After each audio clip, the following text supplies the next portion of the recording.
22 h hier, les forces de police bouclent ce secteur du quartier de la Madeleine à Évreux pour permettre au RAID et à la sous-direction antiterroriste d'intervenir. Le RAID donne l'assaut dans l'appartement occupé par la famille de l'assaillant. La mère et le frère de 17 ans sont interpellés. Les enfants plus jeunes sont placés chez des proches de la famille. Manquent à l'appel le père et le grand-père, mais grâce au signalement de la voiture, ils seront interpellés 10 minutes plus tard. Le voisinage est sous le choc. C'est quand même choquant parce qu'on les voyait, moi je vous dis, on disait bonjour vite fait, on se croisait, on tenait la porte.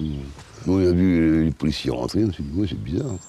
Le jeune homme qui a décapité le professeur habitait avec sa famille dans cet immeuble depuis plusieurs années, mais n'entretenait pas de rapport avec le voisinage. Nous avons rencontré cette jeune fille qui l'a connue à l'école. C'est quelqu'un qui est calme, je ne l'ai jamais vu agressif ou quoi. Même à l'école, il était discret. Donc c'est pour ça aussi que ça me choque à ce qui s'est passé, quoi. Il était souvent avec les garçons, quoi. Je le voyais jamais avec des filles ou parler avec des filles. Et il parle pas avec les filles de base. Ce refus de parler aux filles nous a été confirmé par des membres de la communauté éducative qui trouvaient son comportement inquiétant même quand il était plus jeune. Pour autant, il n'était pas connu des services de renseignement. C'est ce qu'a confirmé le procureur du parquet national antiterroriste qui est revenu sur son parcours.